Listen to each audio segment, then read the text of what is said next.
little more housing plans. At first, we thought we could stick it through here and then make lots of summer plans, maybe just not be in the motel room as often, have the kids out as often as possible, and then really hunker down with our savings and invest in we are very in tune with our kids. One thing I'm noticing is as our two oldest approach closer to their preteen years, so we've been looking into some apartments and or houses that have 3 to 4 bedrooms, 1.5 to 2 bathrooms, different housing options.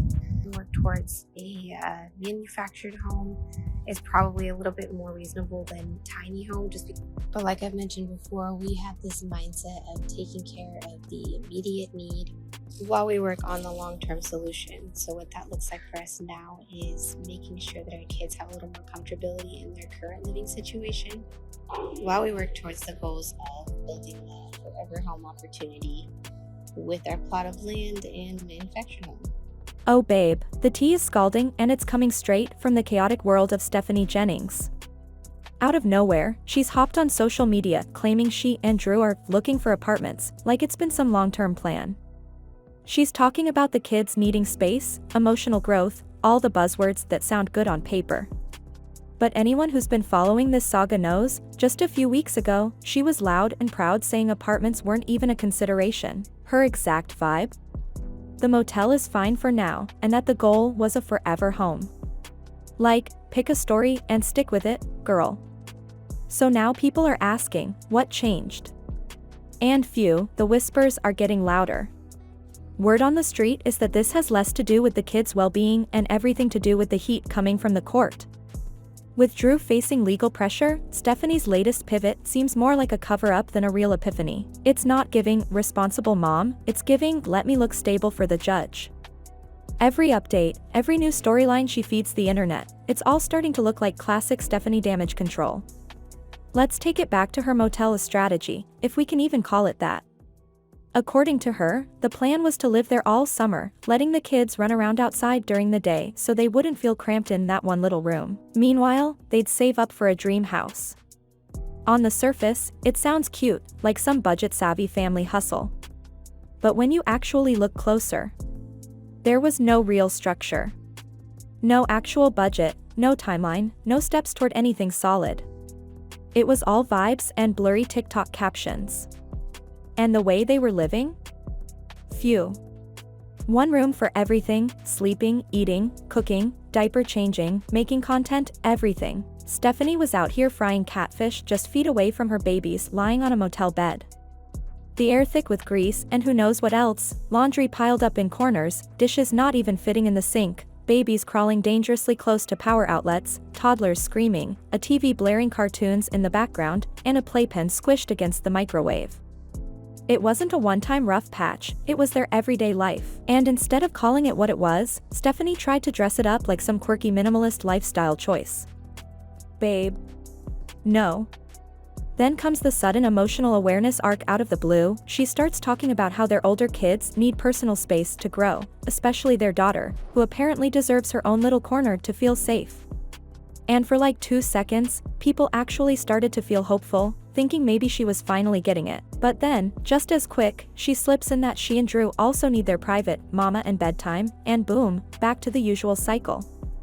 Somehow, it always circles back to them first, doesn't it? Same song, different verse. And if you remember when they actually had an apartment, Stephanie and Drew claimed the one bedroom and the only real bed for themselves, while the kids were left to crash wherever there was space, on the floor, the living room, the kitchen corner, you name it. So when she starts talking about privacy now, everyone's giving her the side-eye like, for who though? But the real eyebrow raiser came when she made this offhand comment while talking about her son Deshaun needing his own space. Stephanie casually said that Atlas, their toddler, is Deshaun's only brother. Girl. What? Everyone online practically hit pause.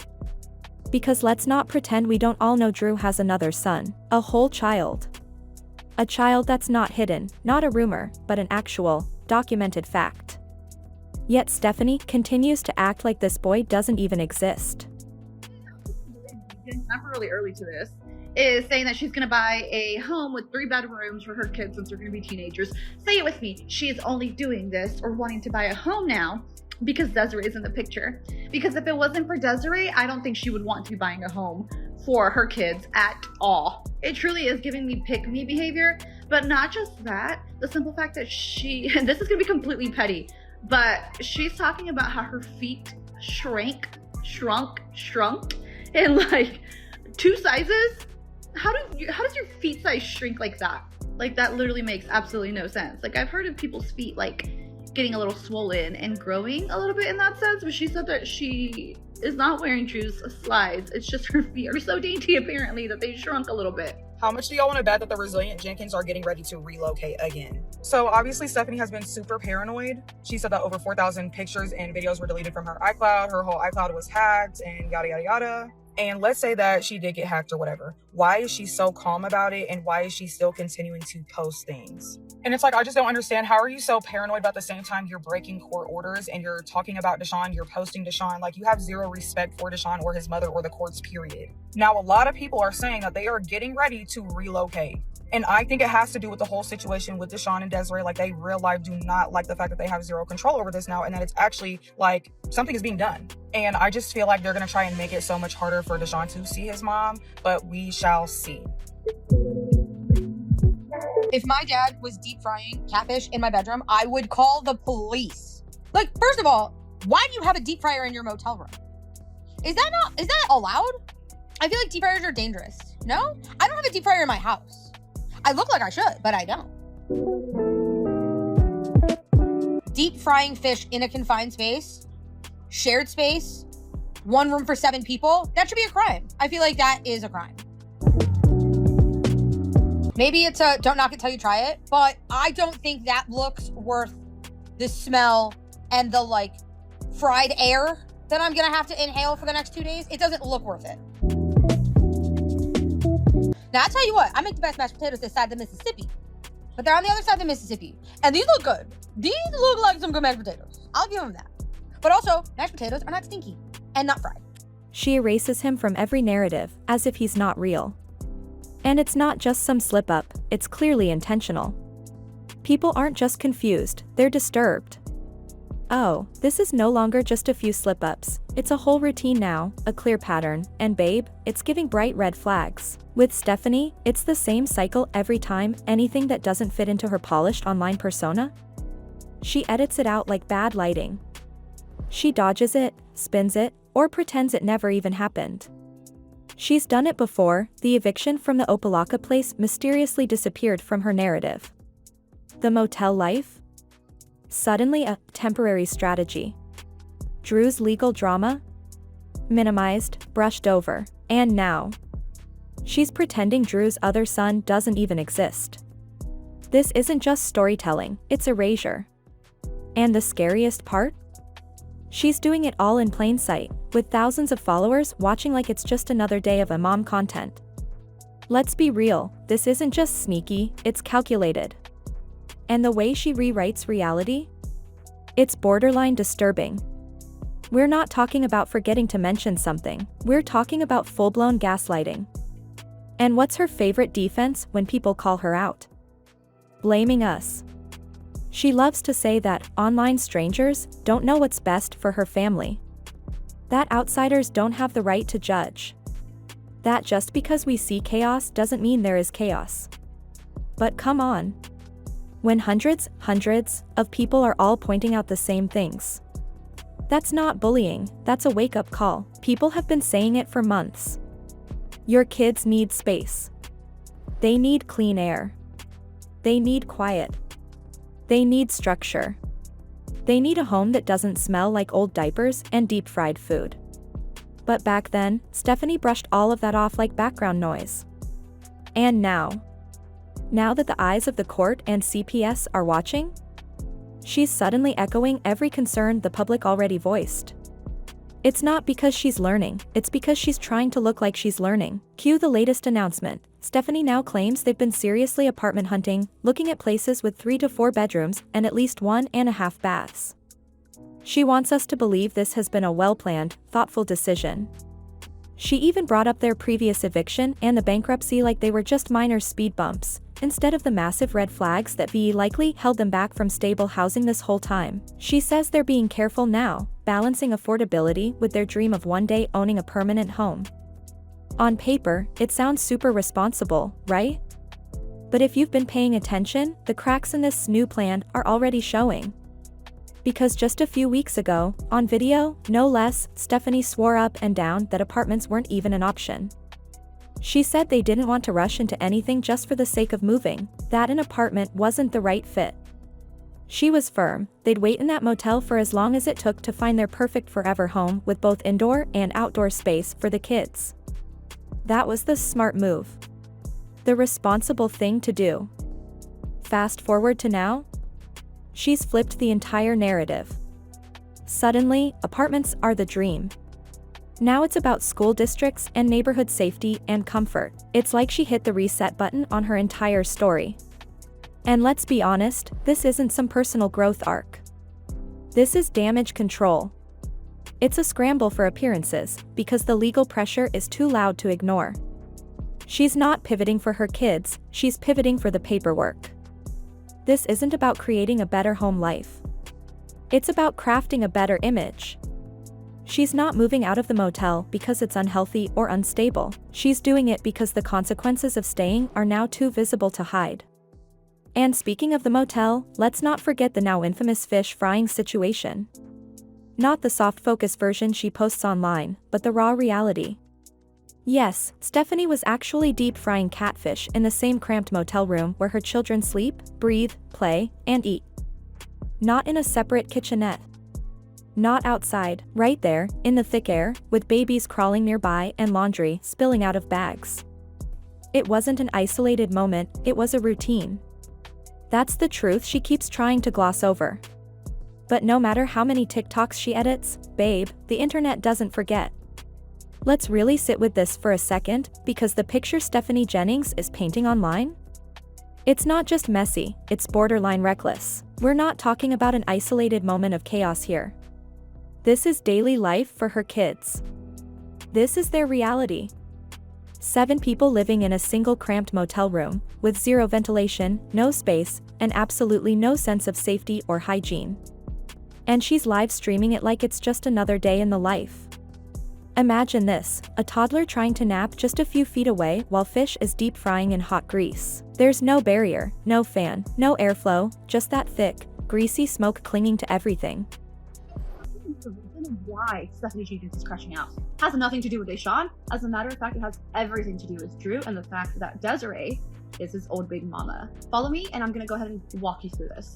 So the judge basically is ordered that not only does Drew have to be positive about Desiree and the relationship between Desiree and Deshaun, he has to basically push for a relationship between the whole little family. And that is like really putting Stephanie to the side because she can't go or control any of this. She has to stay at home with the kids because she was smart enough to sell her van. So all they have is a little Jetta that doesn't fit the whole family, so she cannot go. She cannot be a part of this. It's Drew by himself, and in the same swing of the things, Drew's gonna go drop off Deshaun to go hang out with his mom, and guess who it's gonna be? It's just gonna be Desiree and Deshaun's dad, which is Drew. Roaches? I'll slow it down for you. They have roaches. Oh, Stephanie, I feel bad. I do. And it's so tough because the situation she is in is a direct result of the choices that she's made. We know that. We've seen that. We've watched all of the choices that were made that 99.9% of us would not make. We just simply would not make those choices, right? So that's where it's tough not being mean, because most of us wouldn't end up in this situation because we would choose to do things differently. Regardless of those choices, this is where she is now, right? If I was her friend, I would tell her this. Use Desiree as your village. The court has said that she gets custody shared with her son. Send him there on the weekends. That's that simple. You have residential custody for school. You have him during the week for 5 days. He goes to his mom's on the weekend. Because right now, you have too many people living in one room and you can't manage it. You can't. Because if you look at your old videos, you used to have fun with those kids and you no longer have fun with them. You don't. Because you had too many of them. Too close together. Again, a decision most of us wouldn't have made. send him to his mom's for the weekend. And then you and your 2 daughters need to go out and do things all day, every day, over the summer. Drew likes playing video games. He likes being in the room playing games, which is fine. You're not going to change that. You're not going to change that. Some people just like doing that. And I mean, really, that's fine. Like, a lot of people are kind of dogging him for being on his game. You know, me too, because, you know, why not? But plenty of people play video games all day. But, you know, they have a job and a home. But in their spare time, they like to play video games. So leave him home with the 2 youngest. He's going to play video games. They're just going to chill. They're just going to chill in the room. That's what they're going to do. And then you need to take your 2 girls out, as well as D, if he's with you. The 3 oldest kids, take them out. Right now, the main goal should be you use that room to sleep, and that's it. Take the 3 oldest out and do something with them every single day. And leave the 2 youngest home with Drew. Blankets, baby clothes, stuffed animals, even the pillow a teething baby drools on, it all soaks up that heavy, suffocating smell. The room doesn't clear out. That smoke doesn't vanish. It recirculates, over and over again, through a weak motel-grade AC unit. Night after night, these kids are sleeping in stale air filled with cooking fumes, sweat, and diaper odor. That's not quirky or doing the best with what you've got. That's a health hazard. And what's worse is, it's not a one-time situation. This has become the norm. A cycle. You've got dishes stacked high, some crusted over from hours or even days of being left out. Laundry spilling from bags, some clean, some definitely not. Kids doing homework on the same bed where baby bottles are mixed and left half finished. There's no counter space, no table, no designated area for anything. Everything eating, sleeping, changing diapers, cooking, filming TikToks, it all happens in one single suffocating room. At night, the sound of crying babies echoes through the dark while older kids try to sleep, or at least try to exist, in that overstimulating chaos. There's no peace. No privacy. No way to decompress. This isn't just temporary discomfort, like she claims. This is mental strain. This is emotional exhaustion. This is developmental neglect. And Stephanie? She's had months to improve it. To find even a slightly safer or more stable setup. But she didn't. She kept choosing this. She defended it, made excuses for it, glamorized it on social media, and sold it as some kind of unconventional plan while her children suffered in silence behind the scenes. And now, only now, does she want out. Not because her kids are suddenly a priority, but because the pressure is finally on her. With CPS involved, with the courts watching, with the public calling her out, now it's no longer serving her image. And just like that, the story shifts again. She's become predictable in the worst way. Every time her narrative starts to crack, she flips it. Remember when she said the motel was part of a bigger picture? That they were saving up for a dream home and just needed to tough it out? Then, not long after, she claimed apartments weren't an option because her kids needed a yard, space, and fresh air, not a small unit with walls closing in. Suddenly, it was all about a tiny home dream, a whimsical little setup for the whole family. Never mind that no one's ever seen a 7-person tiny house that doesn't feel like a shoebox on wheels. Then she minimized everything. Said housing wasn't urgent, the kids were doing fine, school didn't matter, structure didn't matter. As long as they were together, that was enough. She talked like routine and cleanliness were luxuries, not necessities. She painted chaos as character. And now it's a full-blown emergency. Suddenly, emotional needs matter. Now the kids need more space. Now a good school district is the priority. Now she's acting like all of this was part of a carefully considered transition, as if this shift was always the goal. But babe, we've seen too much. We've followed every story arc, every contradiction, every switch up. And what we're watching isn't a mother evolving. It's a woman scrambling to clean up a narrative that's finally collapsing in on itself. Stephanie isn't blossoming into some evolved supermom, she's unraveling under pressure. This isn't a maternal glow-up, it's a calculated scramble because the walls are closing in. The love for her kids isn't what's driving this sudden shift. It's fear of the court, fear of CPS, and fear of losing control over the narrative she's clung to for years. And every time she opens her mouth, every time she films a new update, the cracks show. Because the moment real accountability walks in, her entire story starts to rewrite itself. I'm really early to this. Is saying that she's going to buy a home with 3 bedrooms for her kids since they're going to be teenagers. Say it with me. She is only doing this or wanting to buy a home now because Desiree is in the picture. Because if it wasn't for Desiree, I don't think she would want to be buying a home for her kids at all. It truly is giving me pick me behavior, but not just that, the simple fact that and this is going to be completely petty, but she's talking about how her feet shrunk in like 2 sizes. How does your feet size shrink like that? Like, that literally makes absolutely no sense. Like, I've heard of people's feet like getting a little swollen and growing a little bit in that sense, but she said that she is not wearing true slides. It's just her feet are so dainty apparently that they shrunk a little bit. How much do y'all want to bet that the resilient Jenkins are getting ready to relocate again? So obviously Stephanie has been super paranoid. She said that over 4,000 pictures and videos were deleted from her iCloud. Her whole iCloud was hacked and yada, yada, yada. And let's say that she did get hacked or whatever. Why is she so calm about it? And why is she still continuing to post things? And it's like, I just don't understand. How are you so paranoid about the same time you're breaking court orders and you're talking about Deshaun, you're posting Deshaun? Like, you have zero respect for Deshaun or his mother or the courts, period. Now, a lot of people are saying that they are getting ready to relocate. And I think it has to do with the whole situation with Deshaun and Desiree. Like, they real life do not like the fact that they have zero control over this now, and that it's actually like something is being done. And I just feel like they're going to try and make it so much harder for Deshaun to see his mom, but we shall see. Housing plans. At first, we thought we could stick it through here and then make lots of summer plans, maybe just not be in the motel room as often, have the kids out as often as possible, and then really hunker down with our savings and invest in we are very in tune with our kids. One thing I'm noticing is as our 2 oldest approach closer to their preteen years, so we've been looking into some apartments and or houses that have 3 to 4 bedrooms, 1.5 to 2 bathrooms, different housing options.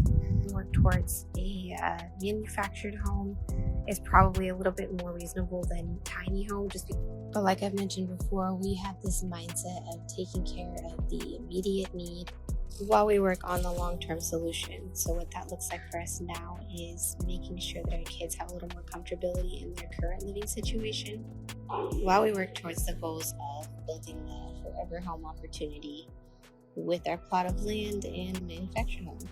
Let's stop pretending this is some organic change. Let's get real. Why now? Why is she suddenly so pressed about how many bedrooms she has, whether there's a second bathroom, what school zone they fall under, or if her kids have emotional support? Because none of this mattered to her before.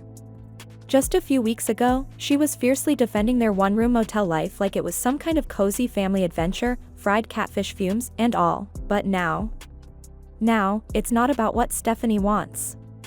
It's about what Drew needs. Because Drew has a custody hearing on the horizon. And the judge made one thing painfully clear: if Drew wants to keep any kind of custody, he needs to offer real housing. Not a motel. Not a makeshift fix. But a stable, permanent, healthy environment. And Stephanie knows Desiree's got exactly that. She's got space, structure, a real home, the kind of environment that makes a judge nod instead of raise an eyebrow. And that scares Stephanie to her core. Because for the longest time, she's had full control over the story. She's been the gatekeeper. On social media, she can shape her image however she wants. She can block out the haters, gaslight her followers, and spin every serious concern into just drama. But court isn't TikTok. A judge doesn't care about your filters or your soft lighting or your sad piano music. The court wants to see receipts, stability, effort, livable conditions. They want answers. And that kind of accountability? It's Stephanie's worst nightmare. So now she's on cleanup mode. Suddenly she cares what district the kids would be in. Suddenly she's making lists about dream apartments. Suddenly she's romanticizing all the housing options she rolled her eyes at just weeks ago. But this isn't her becoming a better mom. This is her trying to morph into a legally presentable co-parent. It's not about the kids' comfort. It's about appearances. It's about not looking like the weak link when Desiree shows up to court with her receipts lined up. This isn't a parenting shift. It's a brand overhaul under legal threat. And let's not forget how Stephanie operates when the pressure hits. This isn't the first time she's packed up and dipped. When Desiree first made moves to reconnect, what did Stephanie do? She didn't sit down for a conversation or work toward peace. She grabbed Drew, changed addresses, and ghosted like it was nothing. She's pulled this move before. She's run before. So now, with court breathing down her neck again, this sudden urge to find a perfect place? It's giving flight, not fight. It's giving hide, not heal. The real question is this about stability, or is it about slipping away again before she loses the grip? Stephanie can smile for the camera, she can whisper calming affirmations, she can light all the candles she wants, but we've been watching. And what we've seen is a pattern of delay, deflect, and disappear. For months, the kids have been second to the chaos. Not the center of her decisions, not the priority. They've been props in her messy saga with Drew. Now, with a custody case looming, she's trying to flip the script. But we remember the timeline. And babe, the math ain't mateing. This isn't growth. It's PR damage control and mom mode drag. So now it's your turn, what do you think? Is Stephanie suddenly waking up to what her kids truly need? Or is this just another smoke and mirrors act dressed up as redemption? Drop your thoughts in the comments. Like and subscribe, because if Stephanie's history has taught us anything, this story is far from over, and the real tea? Oh, it's still brewing.